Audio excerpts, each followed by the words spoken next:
Hello, I'm Aryan Chopra and my firm name is Mrs. Chopra Traders. We belong from Bahraich. So we are into road construction since 1998. We usually used to do only conventional projects, but when I joined my company in 2019, I always wanted to do something new. So when UPRID got these FDR projects, I was very keen on learning how to build roads through reclaimer with the help of recycler and cement spreader. So I started researching about it, and finally I got a chance to complete a project in Bahraich, which is 34 kilometers. When we heard about the term FDR, so I asked a few people what is this. So people used to tell me मिट्टी से बनेगी road, पता नहीं टिकेगी नहीं टिकेगी, कुछ पता नहीं है, सीमेंट डालना है और मिट्टी मिलानी और बस एक मशीन आएगी उससे काम कर देना है. So I was like, there must be a reason why UPRID has taken this project. So I went to Chitrakoot and then I saw how effective this technique is. Like with the help of cement and with the help of stabilization, I saw that there was a lot of strength in the road, which is actually not there when you used to build conventional roads. And plus, this is environment friendly. You're saving a lot of aggregate. You're saving a lot of diesel is also you're saving, I feel, and hence you get to save pollution also. And this is less time taking also. If you plan everything accordingly, and if you have all the materials at your site and you have good engineers team, you can complete the projects in half the time you used to complete, and you can complete the project in half the time. पैसे का budget तो बिल्कुल की cost saving इसलिए है कि you don't have to use aggregate, you don't have to pay to the transporters, you don't have to pay to the diesel, plus you don't need tippers also at site. बस आपके तीन चीज़ें हैं mainly, cement spreader, reclaimer and water tanker. तो इन तीन में जितना डीजल लगता है उतना ही है, बाकी ऐसा कोई ऐसा एक्सपेंस नहीं है. सब लोग इतना रिलक्टेंट हो जाते हैं सुन के कि मतलब ये क्या नई चीज़ आ गई है, मिट्टी से बनेगी रोड, क्या पता नहीं टिकेगी रोड, नहीं टिकेगी.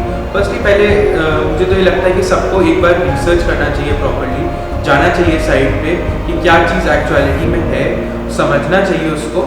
एंड मुझे लगता है कि थोड़ा सा अपने आप को थोड़ा सा अवेयर करोगे आप, तो डेफिनेटली आपको कुछ समझ में आएगा कि हाँ ये कितना बेटर है हमारे फ्यूचर के लिए, हमारे जो जनरेशन आने वाली है उनके लिए हम कितना एक अच्छा स्टेप हम उनके लिए उठा रहे हैं कि हम सब कुछ जो माइन से पत्थर वगैरह जो ख़त्म होते जा रहे हैं उसको हम सेव कर सकते हैं. प्लस थोड़ा सा ओपन माइंडेड रहें, और ये एक बहुत बेटर चीज़ है और सबको ट्राई एक बार ज़रूर करना चाहिए. डेफिनेटली थोड़ा सा एक्सपेंस फर्स्ट टाइम में एक्सपेंस है, बिकॉज एक मशीन लेना और मतलब पूरा सेटअप रेडी करना. लेकिन एक अगर फर्स्ट टाइम अगर आपको ट्राई करना है तो आप रेंट आउट कर लो मशीन को, देखो आपका कैसा एक्सपीरियंस है, and then later on if you feel कि आपका एक्सपीरियंस अच्छा रहा तो धीरे धीरे आप मशीन्स बिल्ड कर सकते हैं अपने लिए. एंड ये इसी का फ्यूचर है. I feel all over the world ये टेक्निक यूज़ हो रही है, ऑल ओवर द वर्ल्ड ये टेक्निक यूज़ हो रही है. तो अगर यूज़ हो रही है तो इसके पीछे कोई ना कोई रीज़न है, तो सबको वो चीज़ पर ध्यान देना चाहिए. प्रॉपर तरीके से प्लानिंग से अगर आप करें तो this is a profitable project for you. Secondly, आपकी इंजीनियर्स की टीम अपग्रेड हो रही है, आप एज खुद में अपग्रेड हो रहे हैं.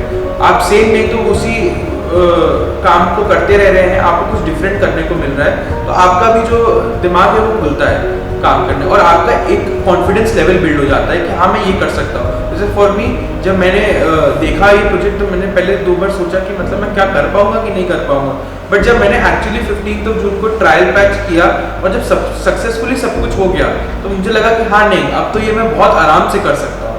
आपका एक लैब सेटअप हो जाता है, आपको कितना नॉलेज गेन करने को मिलता है.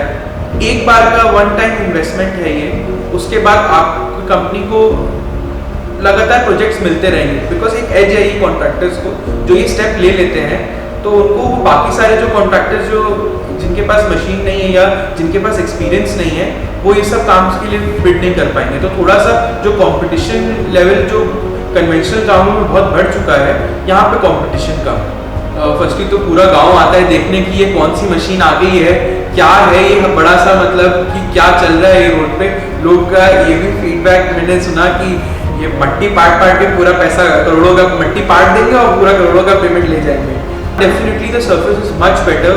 जो हमने जब जो बीटी सरफेस थी जिसको हमने दोबारा से रिसाइकिल किया तो हम लोग को खुद में दिख रहा है कि वो बहुत अच्छा एक सरफेस रेडी हो चुकी है।